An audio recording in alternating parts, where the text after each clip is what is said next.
Welcome to rSlash AmITheButthole, where an entitled parent gets publicly humiliated.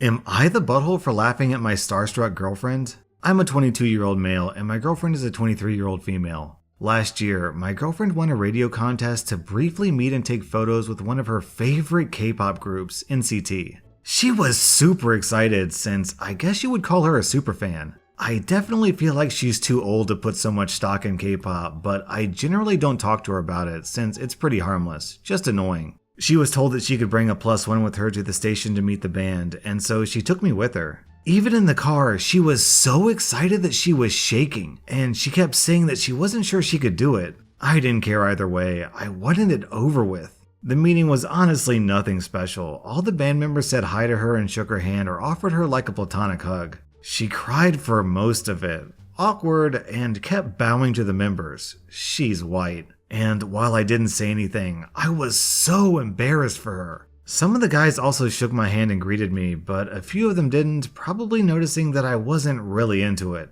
Whatever, it wasn't for me, it was for her. I'm not a fan. She has some other friends who are also K-pop fans, and when we all hung out later, she started talking about how wonderful and surreal it was to meet her idols. I then started laughing and telling her friends about how awkward she was, how she bowed to all of them despite none of them bowing to her, and made a joke about how they probably laughed at her when she was out of earshot. Complete silence. Immediately, everyone is death glaring at me. I try to clarify that she really was acting crazy for a 23-year-old. I even looked up the band, and half of them are teenagers. And she retaliates that she probably made them feel less awkward than me, who didn't even talk to them. What the F? Was I supposed to talk to a bunch of Korean guys I don't know? We ended up arguing about it privately, but it's been a sore spot and we just don't bring it up. She barely even listens to K-pop around me now. Fast forward to now, a yearish later. My girlfriend just bought 2 NCT tickets for her and her friend, which were very expensive and include yet another fan meet.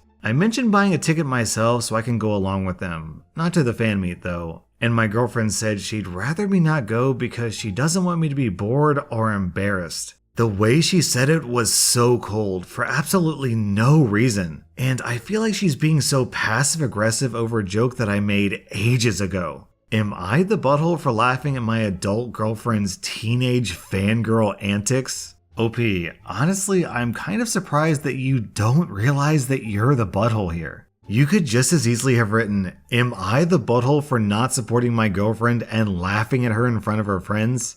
The answer is yes. You get 2 out of 5 buttholes for being a douchey, unsupportive boyfriend. And honestly, I don't blame your girlfriend for not inviting you again. If I were in her shoes, I wouldn't either.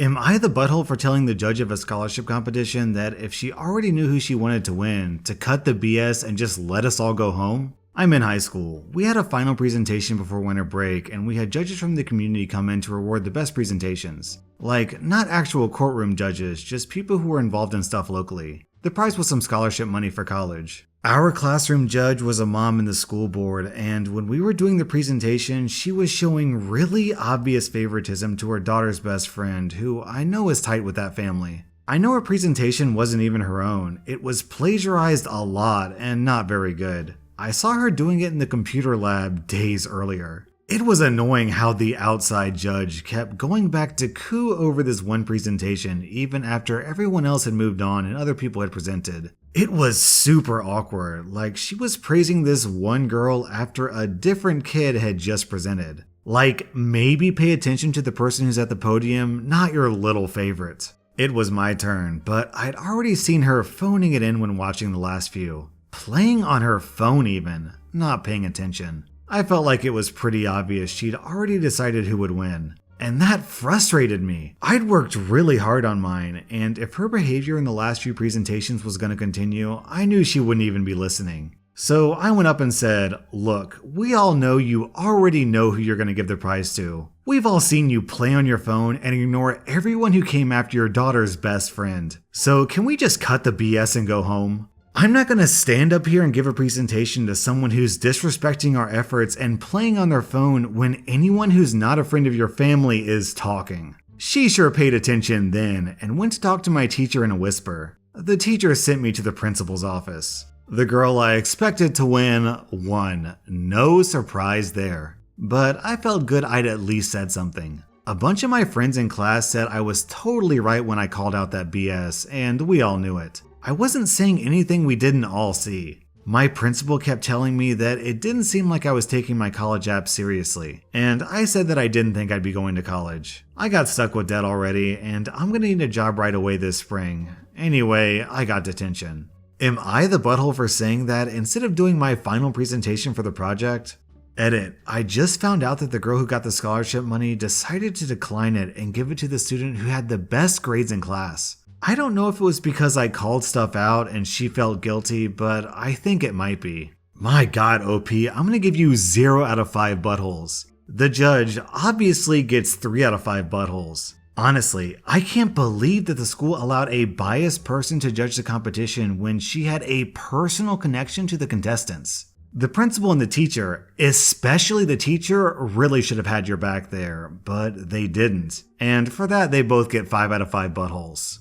Am I the butthole for leaving significant facial scarring uncovered on a plane and being confrontational when a father asked me to cover it because it was scaring his son? I sustained very bad injuries to my face this month. I'm in the stage of healing when the scar tissue is formed, but it's still very tender new skin. I'm gonna have very obvious facial scarring for the rest of my life. The injury starts about an inch above my hairline, goes down over my brow so that, on part, the hair will not grow. It continues down my cheek where it's the deepest. I'll probably always have an indentation on the fullest part of my cheek, then it continues to my jawline. In some ways, it's okay. I'm happy it's just cosmetic damage. My friends are super reassuring, telling me how badass and sick it's gonna look. They say I'm still as hot as ever, now a little more sexy and mysterious, lol. But in some ways, it really sucks. I know that I'm always going to be seen first as the girl with the scar, and it feels especially bad when people look at me differently. This week, I had to fly home for a family thing. It was a plan I'd made long before my injury. I wasn't really looking forward to the pity or people making a big deal of it. I'd rather it not be acknowledged.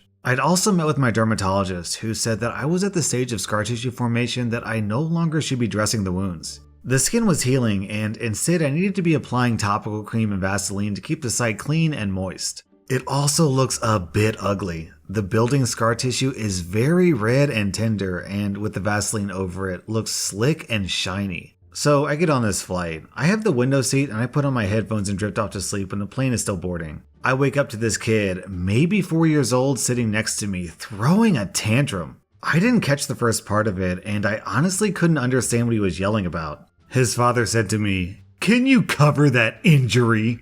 I said that my dermatologist recommends I don't, so no, I don't think I will. He started snapping at me saying, "There's no need to be so rude. That injury is graphic and it's scaring my little one." I said, "This is my face, the only face I've got. It sucks being told I'm so ugly I can't show my face in public." He started to backtrack saying, "Just until it's healed." And I said, "It'll always be with me. Maybe teach some effing compassion and respect instead of telling a girl half your age what you think about her face. That's rude." He actually got up after that and I think went to a stewardess about a seat change because a young couple came to sit next to me after a few minutes instead.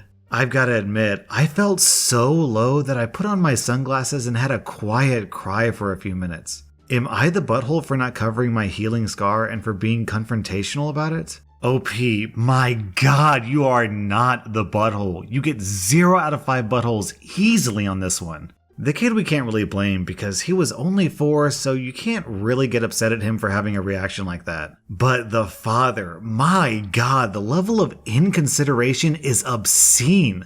What you offered that family was a teachable moment. That father should have taken his son aside and explained that there are people who look different and sound different from him, but that doesn't make them any less of a person. Instead, he decided to be a douchebag about it and shame you? I don't hand this out often, but honestly, I'm giving this guy 5 out of 5 buttholes. Actually, down in the comments, Anilxi's on the same page as I am. When I was about 7, I was at the grocery store with my mom and we were waiting in line at the pharmacy. A man standing behind us had burn scars all over his face. I'd never seen that before. I couldn't look away, and I was getting scared. I had a lot of nightmares about monsters and stuff at the time. My mother apologized to him, took me to the side, got down to my level and said, Some people get very, very hurt and it changes the way they look and there's absolutely nothing they can do about it. It's rude to stare. They don't need to be reminded that they look different.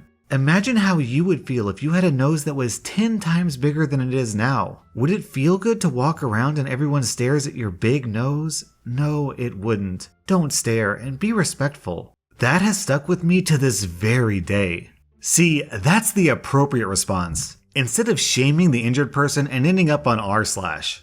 Am I the butthole for telling my girlfriend that it's weird that she has a tank full of fake jellyfish in her living room? I, a 21-year-old male, and my girlfriend Alice, a 27-year-old female, and I have been living together for just over 4 months. I sometimes stay over at her house as I still live at home.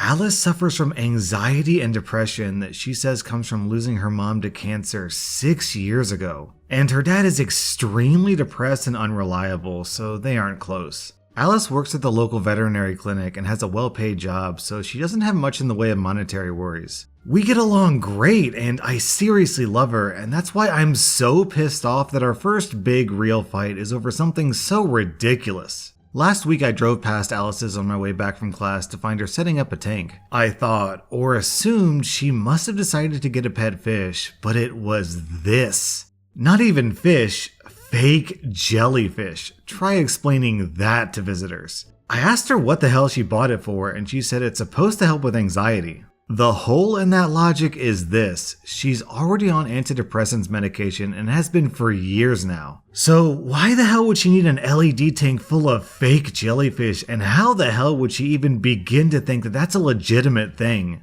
She's smart enough to get a degree, but not smart enough to avoid a blatant online scam. It turned into a fight when I said she was a prime candidate to join an MLM scheme if she was gullible enough to believe a fake fish tank would calm her anxiety. I told her people would find it really uncomfortable to sit in the living room with a random fake jellyfish tank. She called me an idiot and asked me to leave because apparently I was raising my voice. I barely raised my voice at all. I was just frustrated. I know I reacted strongly to it, but it was just so crazy. And knowing she's allowing herself to be scammed is even more maddening. She ghosted me for a week and then finally texted me this morning with this: "Just wanted to let you know the jellyfish were great. I feel way less anxious at night. But honestly, I think the biggest stress reliever was dumping your insecure butt." I'm sure she hasn't really dumped me over a fish tank of all things, and when she unblocks me, I'll explain myself more calmly. But am I the butthole for being mad that she fell for a scam?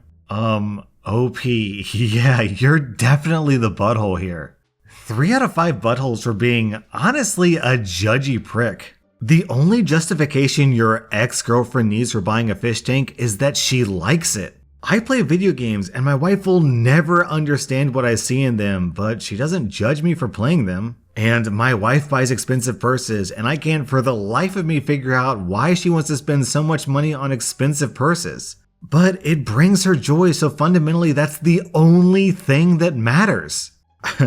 I think your girlfriend's right. I think she's less anxious not because of the fish tank, but because you're not around.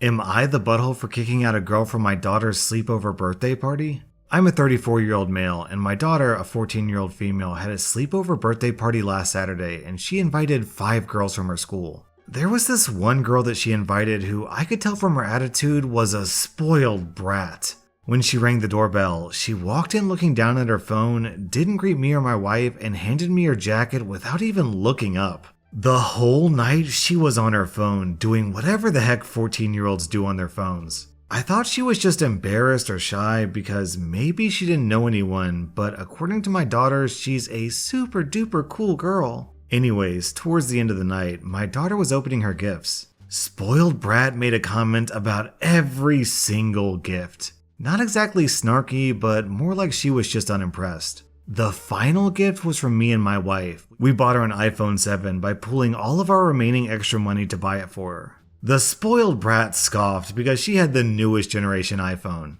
I helped my daughter set up the phone with a SIM card, and the rest of the night they just hung out in her room. My daughter came down a bit later and she was just sitting on the couch. I asked her what was wrong, and she just went back up while saying, "Why couldn't you have just bought me the newest iPhone?" That was really out of character for her, as she's always grateful for receiving anything.